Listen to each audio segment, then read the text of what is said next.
Hello, my name's Dave Darden. I'm in Dr. Kopch's Edit 9200 class. And for Project 3, digging into a professional development tool, I've chosen the new Google Classroom rubric tool. The goal of this assignment is to describe and demonstrate the effectiveness of rubrics, specifically the Google Classroom rubric in a classroom setting. As I'm an educational specialist student, I'm going to focus on using Google Rubrics as a professional development tool to help other teachers. Rubric basics. Rubrics are typically used by teachers to assess students. However, rubrics can also be used by administrators to provide feedback for teachers. This article is going to cover two types of rubrics. Both of these are, again, used in the Google Classroom rubrics, holistic and analytic. Holistic rubrics are one-dimensional with one criteria. They're much easier to create and grade. However, they don't show as much where students are weak or strong.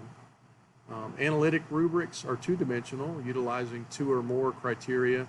They're a little bit more time-consuming to create and a little more so to grade. However, they're going to show specific areas where students may be weak or strong. Advantages of using rubrics. Rubrics orient the user towards a goal. They clarify learning goals. And rubrics enhance self-assessment, self-regulation, and understanding of the criteria. Disadvantages of rubrics.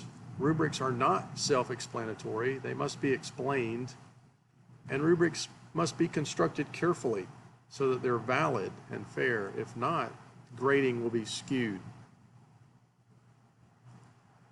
Grading with Google Rubrics. One of the most unique features of the Google Classroom rubric is how Google can tabulate a student's grade from the rubric. Google totals the points once the points have been entered into the rubric from the criteria, and then it even converts the points into a percentage of 100. Leaving comments with Google Rubrics. Another nice feature of Google Rubrics is how you can leave comments. You can leave comments for your students or other teachers. When a teacher returns a student's work to them, they can leave comments along with the grade. If a teacher exports a rubric to another teacher or a group of teachers, they can also leave comments to these people as well. Here's a demonstration of creating a new rubric in Google Classroom rubrics.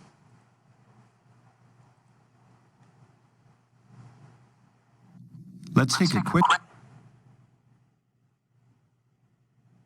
my rubric. I can do so by clicking on the rubric button. Here I have the option to create a new rubric, reuse one that I've used in the past, or even import one that I've built in a Google spreadsheet. For now, let's create a new one.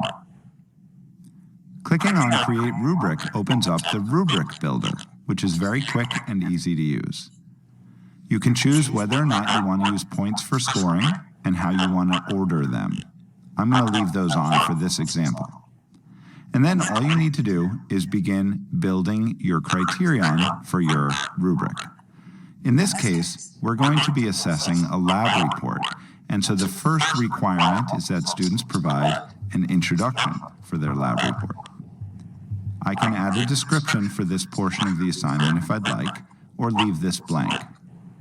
And now I can begin by adding my point value for each level, a title for the level, and then a brief description. I'm going to make this first one out of 4 points, and I'm going to call it Excellent.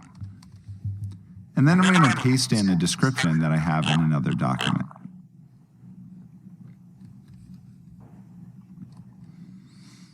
Now I need to add my 3-point level, so I'm going to click on this plus button and go ahead and edit it. And now my 2-point and my 1-point. Once my first criterion is complete, I can click on the Add Criterion button to begin building my second. Please note you also have the opportunity to duplicate this entire criteria. Okay, so that was creating a rubric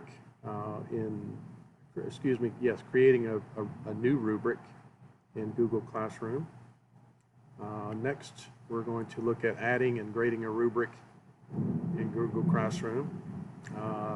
We're going to add a rubric from Google Sheets.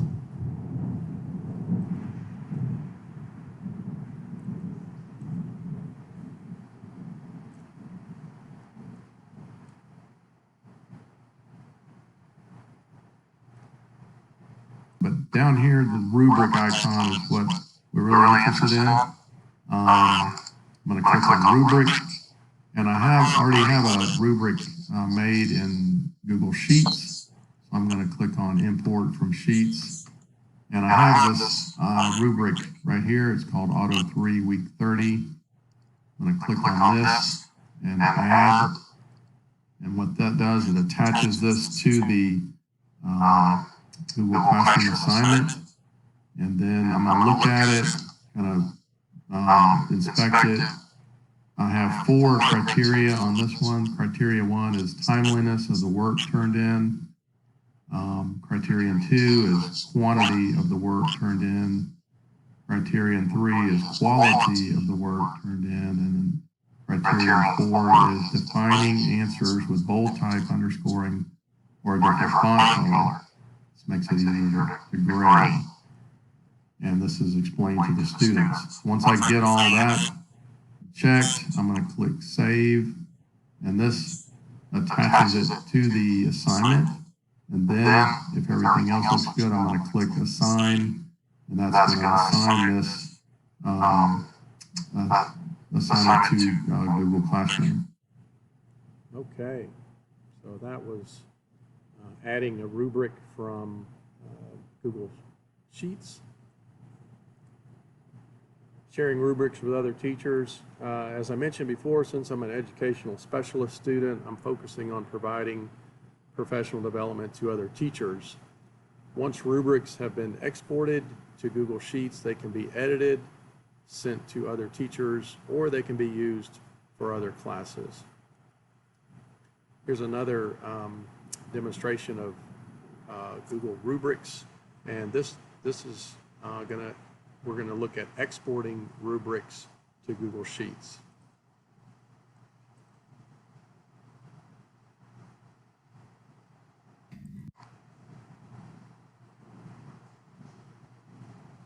If you have your rubric open, okay, and so you can do that just by navigating to the assignment that the rubric is attached to, and by clicking on that rubric there. Okay, so it brings it up for you. If you go to those 3 little dots, you have a couple of choices. You can edit the rubric, okay? You can delete it, which we probably don't want to do, but you can also export it to Sheets, okay? So I'm going to click on Export to Sheets. And what that's going to do is it's going to take that information on your rubric, and it is going to create a Google Sheet file that can then be imported to Google Classroom as a rubric by your coworker. So the Google Sheet file that is created is saved to your Google Drive, and you can actually access it directly from your Google Drive, okay? So you will notice here that here is our Google Sheet, okay? And so if you're sharing it with a coworker, you can go to the Share button, okay? And what you can do is you can add a person to share it with, okay? And so you can share it with your coworker, whoever might want to reuse that. Okay, so that was demonstration on how to use how to export rubrics.